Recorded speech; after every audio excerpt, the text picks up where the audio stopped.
for me, this set has somewhat two aims. One is to celebrate Apostrophe, obviously, and the other one is to somewhat showcase the 74 bands, or at least 74 live, because you get the first one, Colorado Springs, we're going to talk about in a minute, which is a really transitional and interesting lineup we've never heard officially in the catalog. And then there's the celebrated and incredible Fall 74 band, where everything lines up, and it's their last gig before Tom Fowler breaks his hand, and Birdlegs and a few other people are subbing for him before the end of the year. So disc 2 and 3 is the Colorado Springs show from March 21st, 1974. This is the transitory lineup, which is between the Roxy Band of December 1973 and the 10 Years of the Mothers tour, which is around May and June of 74.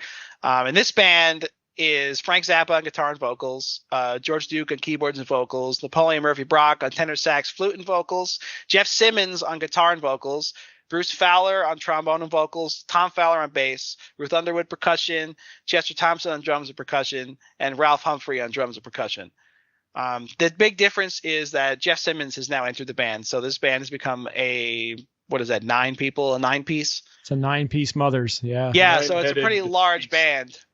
Yeah, 9-headed beast. And this band is somewhat infamous because there is no recordings that exist in the official catalog, except for now.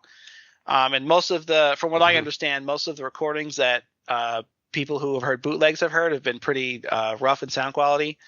It's hard to pick out, how neat the band is. The first thing I think to talk about is that it is a mono recording.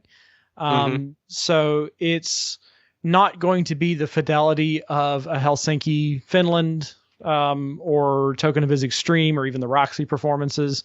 This is more like a road tapes sounding performance. I think had this been released 10 years ago, it'd have been a road tapes concert. That being said, it's extremely clear. It's very punchy and it sounds great. And for my money, this is my favorite of the two shows included. And I think it's just all killer, no filler music for about 2 hours. And it helps that it starts with Village of the Sun.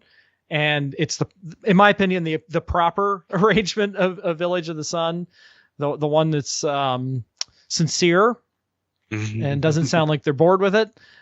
So starting the show with Village of the Sun is a sure way to get me involved.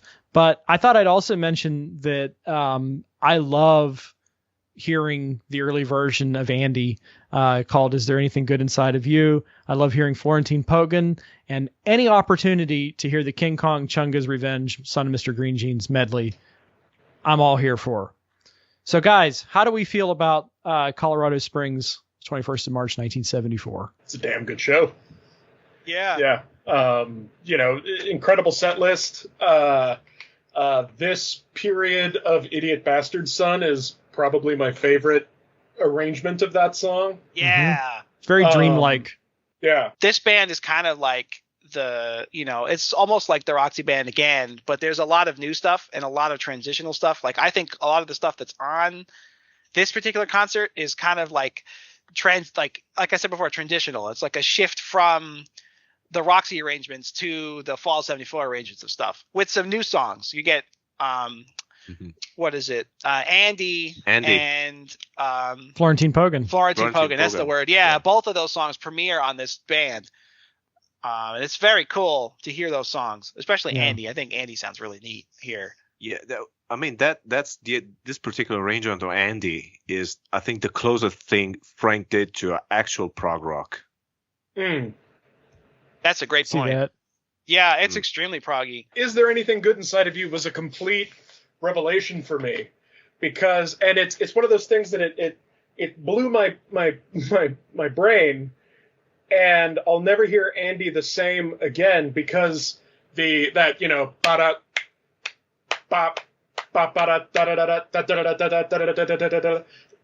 part over the part that the band then kind of plays under the solo in the original, or in the album, the one size fits all version, were stacked on top of each other in this live version. And the way that those two pieces fit together, I can't believe I never heard that those would work together. And hearing them finally sitting on top of each other was like, oh my God. It's just another dimension of what makes that song so amazing. I got to listen to that again now. Yeah, it's so cool to hear that. I think I have one gripe with this thing, and it bugs me because it happens more than once in the posthumous Zappa releases, is they split the Dupree's Paradise intro and Dupree's Paradise proper. Oh, yeah. That bugs the me. shit out of me, because Dupree's Paradise for me is continuously the highlight of every concert. Like, it's just improv heaven. But they segue into each other.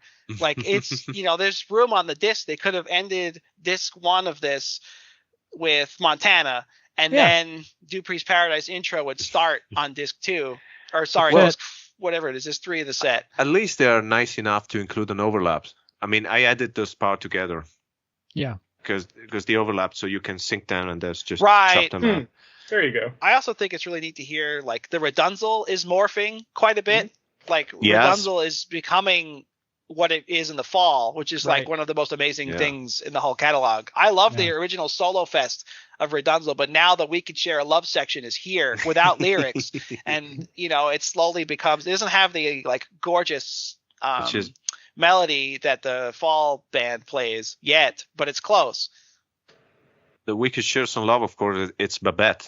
That they which play is on the here show too. Yeah. Oh. Don't tell me no. It's fun to hear. That song's a little long for what it is, but it's also a lot of fun to hear that. It's one of It's one of the sickest Zappa lyrics. Yeah, it's pretty Dog loves wild. What was that guy Perellis up to anyway? Perellis.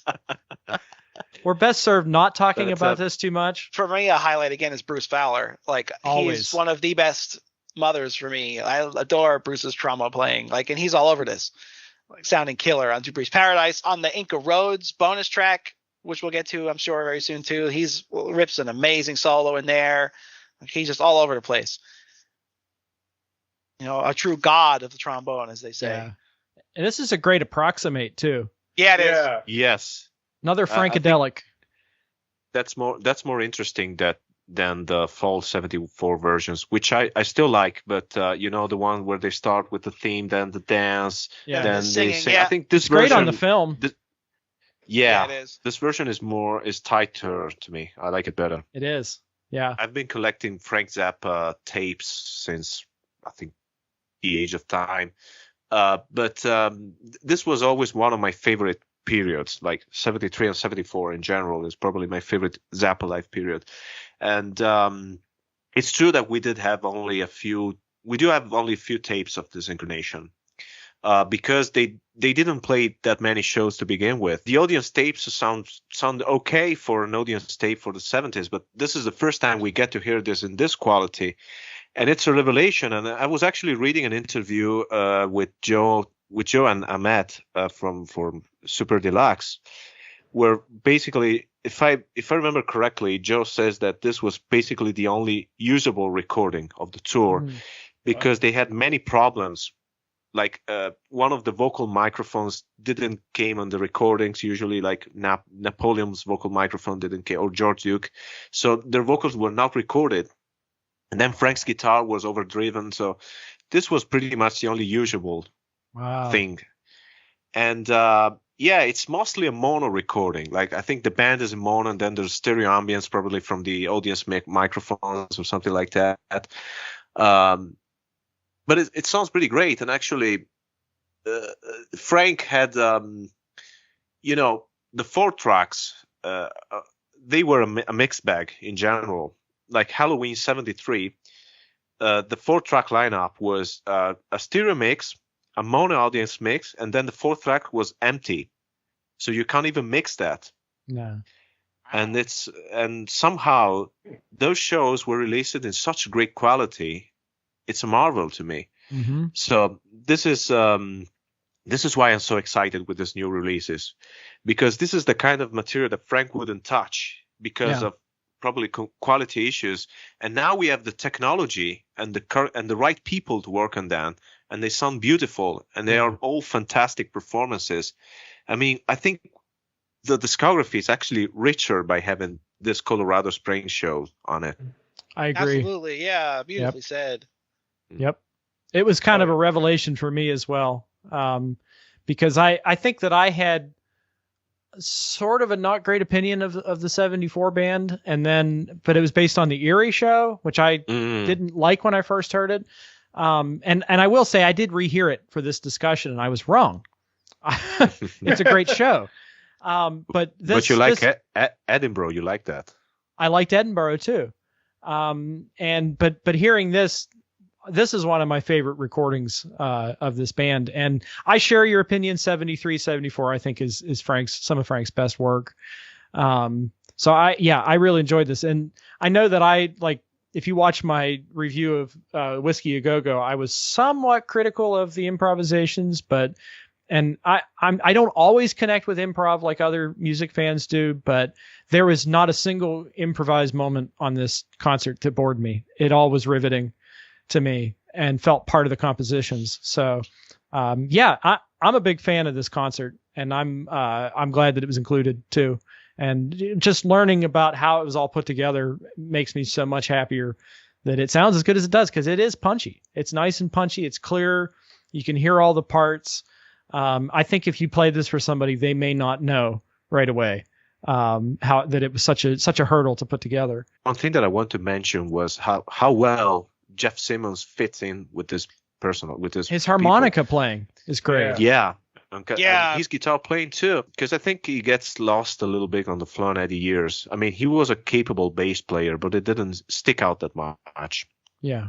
But here, you get to he showcases his personality and his musical personality, and he's fantastic. And if you guys like Jeff Simmons, I really recommend you guys to listen to his Frank Zappa produced 1970 album, Lucille Has Messed My Mind Up. I love that album. Yeah. It's great. It's a great album. Because he is such a great songwriter too. I think this and Edinburgh are showcasing Jeff Simmons as the great musician he is for the very first time. Yeah, and singer too. He sings a little bit too, and he's great. He sings well. It is pretty well. And there's that great track on Erie, the bonus track, Get Down, when he does that Frank Zappa impersonations. Like, that's bring so the band funny. down behind me. That's fantastic. That's so funny, yeah.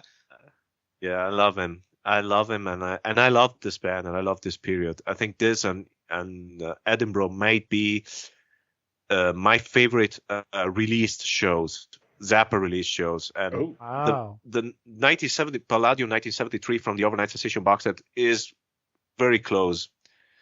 It's just great stuff.